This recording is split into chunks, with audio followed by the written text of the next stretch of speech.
begin now.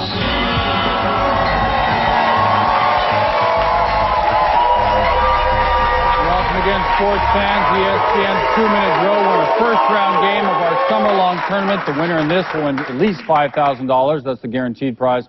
Chance to turn that into $10,000 at the end of the game. And let's carry on with this game right now by first introducing our distinguished panelist, Marshall Faulk. He's a Super Bowl champion. He's here joining us today. Elton Brand, one of the new young stars of the NBA, is with us. And a couple of repeat performers. The Hall of Famer, Willie McCovey's here. Olympic champion, Bonnie Blair. Both of them are here. So, Marshall, what kind of 40 do you run? A fast one. No, come on. You got a number? No numbers. I don't want to give it away. But they make a big deal of the 40 numbers. But have you ever seen a game stop and then, all right, every lineup, let's run a 40? I mean, there's about 10 yards that can, that's what you need. Exactly. 10-yard burst, you can be successful. Everybody, after you guys won, talked about how offense was dominant now, and offense matters. And then Baltimore wins, and now it's, somebody should make up their minds, right? They're going to load the special teams now. Everybody going to load up the special teams, get the best special team player, and win the Super Bowl. Get a good punt rush or something. What's going on with your foundation? It's doing good. It's doing good. We foundation. We came up with this thing called a Marshall Plan. We go out and we target inner city youth and just try to develop groups and nice things for them to join and get them out of the gangs and stuff like that. All right. Good luck with that. Thanks for being on the panel. Talk with the rest of your real team. Going to go over the rules right now. In the first round, every question answered correctly is worth 1 point. Each of our panelists has 4 questions to ask. I'll ask them in consecutive order once they're chosen. If any contestant sweeps a category, a bonus point is awarded. So, therefore, in the first round, there's a possibility of winning 20 points or a possible of 40 for the whole game. All right, let's get it going. Bring up our first man. He is Eric Richardson, 30 years old, Fort Washington, Maryland. And Eric is a record supervisor with the Department of Justice. To your knowledge, are we being investigated, this game show? You never know. No. Your dream is to be a professional bowler. Well, it was growing up. That's why I picked my specialty category. I followed the pro tour closely in the 80s. That is a first, by the way. Anyone's walked in the door and decided pro bowling would be their specialty. But it takes all kinds, and we're happy to have you around for that. Yeah, you had a couple of 300 games? Yeah, a couple perfect games. And do you rent shoes when you go, or do you own your own shoes? I've got my own. I rented when I was real little, but... So you understand the rules, how the game is played? Yep. No interrupting. Let the whole question be asked, okay? Let's go over the categories. Marshall has that most super of bowls. Kind of a mouthful. Elton with NBA draft picks. Willie going with extra bases. And Bonnie with Olympics of the 1980s. All right, everybody set? Your 2-minute drill begins now. Marshall Faulk. Led by Doug Williams, which team gained 602 yards against the Broncos in Super Bowl 22? Washington Redskins. Right. Who is the only man to win 4 Super Bowls as a head coach? Bill Walsh. No, Chuck Noll. Which gritty quarterback led the Oakland Raiders to victory in Super Bowl 11? Ken Stabler. Right. Which Dolphin safety was MVP of Super Bowl 7 despite suffering a separated shoulder? Jake Scott. Correct, he's done. Bonnie Blair. Lionel Richie performed his hit song All Night Long at the closing ceremonies of which Olympics of the 1980s? 84 LA. Correct. What country won the most gold, silver, and bronze medals at the 1980 Moscow Olympics? Soviet Union. Correct. Name the American hurdler who recited the athlete's oath at the 1984 Olympics and days later won his second career gold medal? Edwin Moses. Right. Which Polish heavyweight captured a bronze medal at the 1988 Summer Olympics? Pass. Galata. He's done. Elton Brand. Sorry. Which big man was the Spurs' top draft pick in 1987 but did not play in the NBA until 1989? David Robinson. Right. Which sophomore Arizona point guard was selected 2nd overall in the 1998 NBA draft? Mike Bibby. Right. Name the UNC center who was the 1st overall pick in the 1986 draft. Brad Doherty. Correct. Before becoming the top overall pick in the 1978 NBA draft, Michael Thompson played for what Big Ten school? Illinois. Minnesota, he's done. Willie McCovey. Which Atlanta Braves third baseman tied the Major League record for extra base hits by a switch hitter in 1999? Chipper Jones. Right. In 1996, which Canadian-born Rockies outfielder set a National League record with 6 extra base hits in a row? Larry Walker. Correct. Which Hall of Fame infielder is the Yankees' all-time leader in extra base hits, just one more than Babe Ruth? Pass. Lou Gehrig. And the buzzer hits just before you got to the final question there. You got through 19. You scored 11 points. No bonuses for you, but a very good round. You got to swap places. We'll find out if 11 points holds up. Come on up and play. Ken DeMonicus. 47 out of Manchester, New Jersey. Computer software sells, I should say, to Fortune 500 companies. So you're already making pretty good bank, but this will just be your... Well, not as much as you, money. Ken, but that's why I'm here. Well, that's a whole other issue. But you've been preparing 40 years for this show. How did you know about the show 40 years ago? Well, I had an idea come into my head that sports trivia eventually would be on cable, and so I started about 40 years ago. You had an idea there would be cable, too. So you're prescient, I think that's the word. Your specialty, 1927 New York Yankees. Now, you weren't alive for that, but you've probably seen the old film. Saw films, read books, read magazines, and being a Yankee fan, specialized on that team. And you collect memorabilia, right? I have a Honus Wagner card, 1906, in mint condition, so we can talk about that after the show. You saw how the game is played? Yes. That Honus Wagner thing went over pretty big, didn't it? Let's go over the categories. Marshall has Meet Me in St. Louis. Elton, he has On the Rebound. Willie's going with Baseball's Giants. And the Sullivan Award is what Bonnie's talking about this time. All right. You're down 11 zip. Ready to go? Yes. Your 2-minute drill begins now. Marshall Faulk. After their Super Bowl victory, which Rams owner said, "It proves we did the right thing going to St. Louis"? Georgia Rosenblum. No, Frontier. Frontier. In the 2000 season, which Rams quarterback returned to the lineup when Kurt Warner suffered a broken finger? Trent Green. Right. In the 2000 season, which second-year Ram wideout led the league in receiving yards? Torrey Holt. Correct. Who was the head coach of the Rams the year before they moved to St. Louis? Dick Vermeil. Chuck Knox, he's done. Elton Brand. At the 1999-2000 NBA season, which Laker finished second to Dikembe Mutombo in total rebounds? Shaquille O'Neal. True. Name the skinny Raptors big man who pulled down a team-high 466 boards in the 1997-98 season. Marcus Camby. That's right. Which former New Jersey Nets rebounding specialist became the owner of a pro lacrosse team in 2001? Jason Williams. True. In the 1987-88 season, Michael Cage rang up an average of 13.0 rebounds per game as a member of what NBA team? Los Angeles Clippers. That's true. Bonus. Go. Willie McCovey. What was the name of the San Francisco Giants' longtime home field before it was changed to 3Com Park? Candlestick Park. Right. Leo DeRocher was speaking of which Hall of Fame Giant outfielder when he said, "If he could cook, I'd marry him"? Willie Mays. Right. Which San Francisco Giants pitcher gruesomely broke his arm while throwing a pitch in 1989?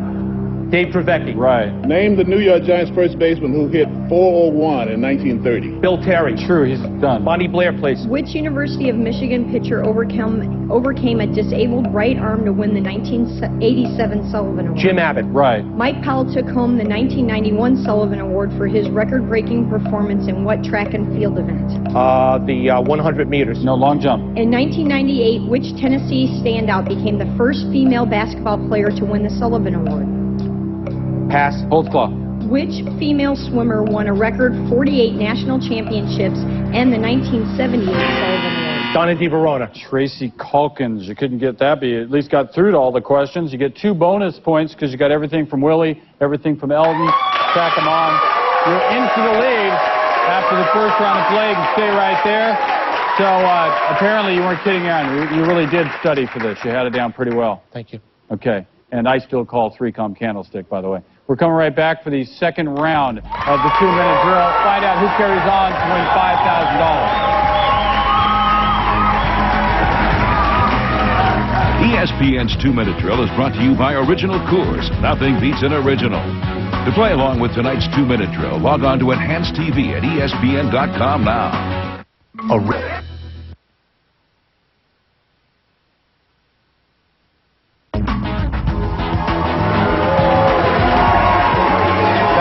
ESPN's 2-minute drill, second round play. You're going to find out who's going to win at least $5,000 in the show. We'll get to that real soon, but right now, as is customary, we talk to the rest of our panel that we didn't get a chance to talk with just a bit ago.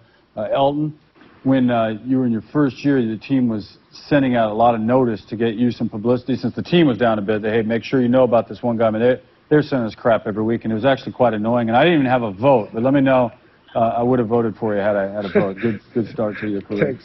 One guy got like a Wheaties box, and we got hungry one night at 2 a.m. and just ate it, but we still got your picture on it. Willie, Yes. what was your career average again? It was a good one, wasn't it? Batted average? Yeah, you had pretty good numbers. I'd rather talk about my career Home home runs? runs. No, I hit 270 as an average. Yeah, but you're a power hitter. Yeah. I mean, but you did it all. That's good enough for average, and then you drove in the guys. Who's the toughest guy you ever faced as a pitcher? Probably Bob Veal for the Pirates. Truly. Tall What did left-hander. he do so tough? Well, he got me out, so. Do you think, I talked to Bill Madlock, he's now the hitting coach of Detroit, and he thinks yesterday's pitchers were not as tough as today's, and the reason why he says that is today's pitchers have so many different pitches. Back in the old days, fastball, curveball, and now you got all these split-fingered and all these other weird pitches. And do you agree with that, or you think? Well, the pitchers that I faced, though, they knew how to pitch to a guy's weakness, more so than the guys today.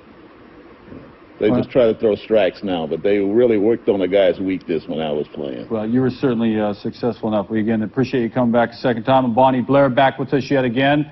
I hope you one of the pioneers last year. Did you just move to Salt Lake? Is that true? Yeah, I just moved there. My husband's still competing for the Olympics. That's going to be in Salt Lake in February. So moved the family out there temporarily and looking forward to it. It's a great area. Living in the mountains, you can't complain. All right. Good luck in all things and with Thanks. your children. Game 2, or rather round 2, this is game 11, whatever it is. Round 2 rules are eerily similar to the first round. You get 1 point for every correct answer, but the difference is the questions are coming from all over the place. The contestant won't know where the questions are coming from.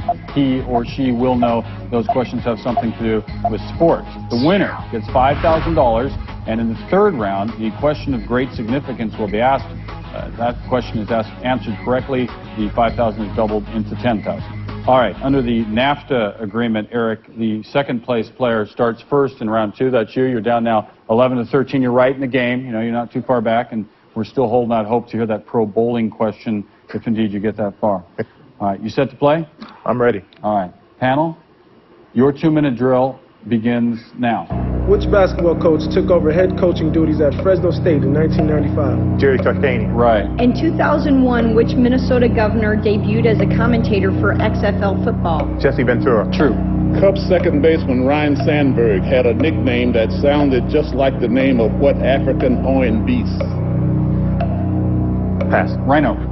What NFC West team features cheerleaders known as the Gold Rush? 49ers. True. Who was named the head coach of the Orlando Magic in 1999? Doc Rivers. Right. What California NHL team fittingly calls its home games at the Arrowhead Pond?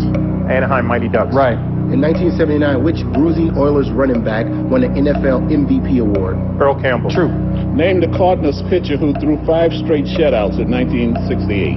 Bob Gibson. Right. In 2000, which Eagles return man broke the NFL record for career kickoff return yardage? Brian Mitchell. True.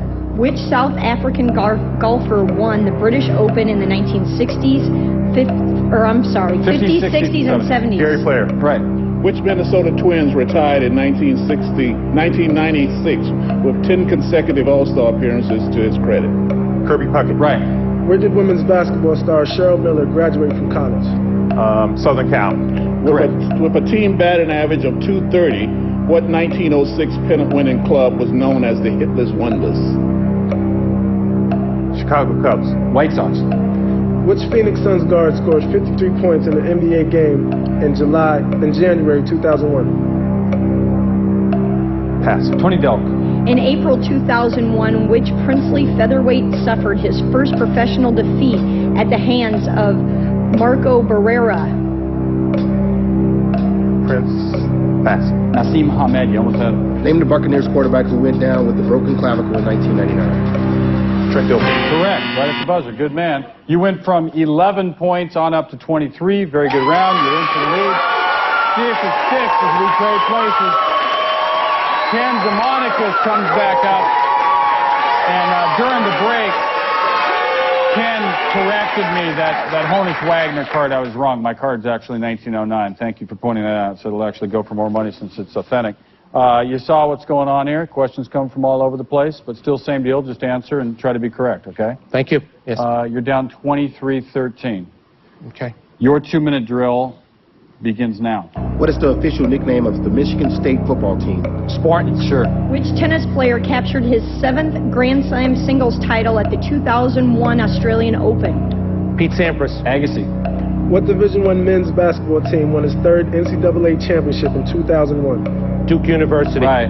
In 1987, the Oakland A's officially lengthened their team's name to what? The Oakland Athletics. True. What African nation produced the male runners of every Boston Marathon from 1991 to 2000? Kenya. Right. Which obscenely tall center blocked 274 shots for the 76ers in the 1994-95 season? Manute Bol. No, Sean Bradley. What's the last name of the 2001 Mets outfielder who became the first Japanese position player to play in the National League? Shinjo. True. In 1998, who became the head coach of the Oakland Raiders at the tender age of 34? John Gruden. Right. Name the woman golfer who won 4 straight LPGA tournaments from March to April 2001. Pass. Sorensen. The very first NFL Monday Night Football game was played in what AFC Central city? Cleveland. Right. What Major League team did Lou Piniella manage to a World Series title? Cincinnati Reds. Right. Which blonde Supersonics forward was named MVP of the 1987 NBA All-Star Game? Detlef Schrempf. Tom Chambers. Which running back gained 1,000 yards for the Jets the season before they acquired Curtis Martin? Pass. Adrian Murrell. What NL team finished the 2000 regular season with the best record in the majors? San Francisco Giants. Right. In a standard set of American pocket billiard balls, what color is the stripe on the 9-ball? Green. Yellow. Which big city team snagged Rebecca Lobo for the WNBA's inaugural 1997 season? Houston Comets. New York Liberty. Willie. Which 1973 NL MVP is the last? Couldn't get that one out. You fall by a single point. I think the downfall was that you didn't know that the color on the 9-ball is yellow. I think you hadn't studied that. But very good round for you. You missed by 1. We have some parting gifts for you. Thanks for playing. It's going to be Eric Richardson. We're going to find out if Eric actually has a clue about pro bowling. Stay around. We'll talk with him right after this.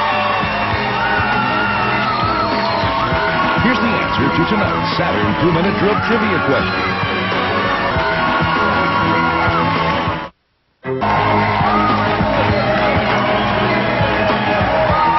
Back on ESPN's 2-minute drill, Eric Richardson has prevailed. He moves on into the second round at least. He's won $5,000, and that's also at minimum because he has a chance now to turn that into $10,000. And we joked about it earlier that no one had ever picked men's pro bowling of the 80s as a specialty category, but you did, and now we get to find out exactly what that is going to be about.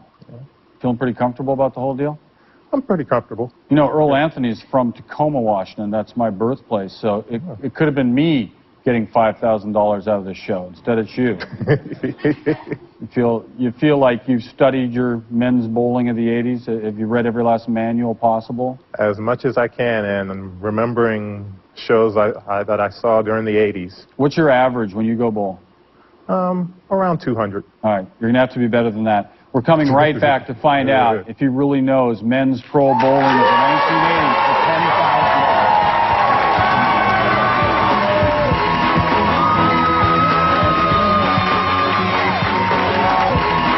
Time for the original Coors 2-minute drill trivia question. An ESPN Classic. A classic tribute. Keith Jackson starts 4 p.m. Wednesday. Here's the answer to tonight's original Coors 2-minute drill trivia question.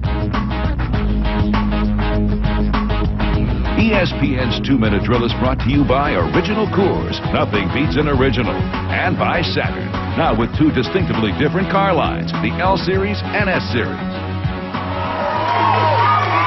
This is why you own a television set. It is time now for the question of great significance.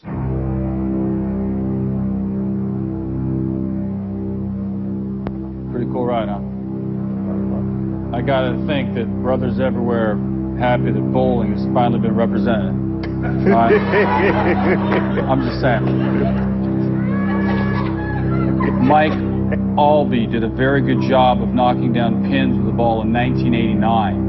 He won 5 tournaments, including 2 majors, and he broke the PBA single-season earnings record. He won $298,000 and change. That's a lot of money. Buys a lot of towels and grip conditioner. For your own prize money, an extra $5,000, name the 5 professional tournaments that he won in that rewarding year. He won the U.S. Open. Right. The ABC Masters. True.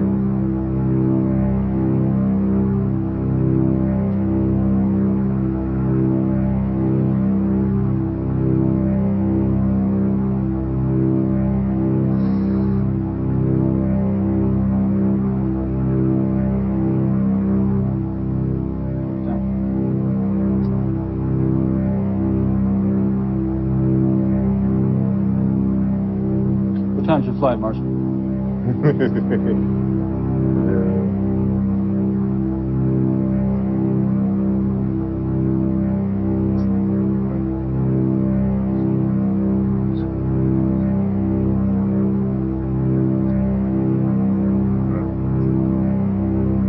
True Value Open. Didn't win that one. He probably tried hard, though. The Showboat, the Bud, and the Showboat PBA Doubles Classic. But still, you have $5,000 to go into the second round. Look forward to seeing you there. We'll come back on another edition of ESPN's 2-Minute Drill. I want to thank the panelists and you, the viewer, for helping out. The summer-long tournament continues on the 2-Minute Drill. As we move on to round 2 now, Eric Richardson advances to face $10,000 winner Brian Davenport. He's loaded. That's coming up next on ESPN.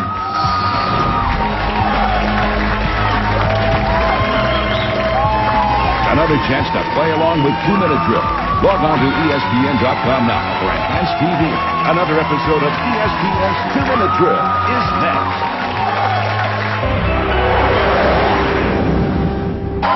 2-Minute Drill has been a presentation of ESPN, the worldwide leader in sports. For more, log on to ESPN.com.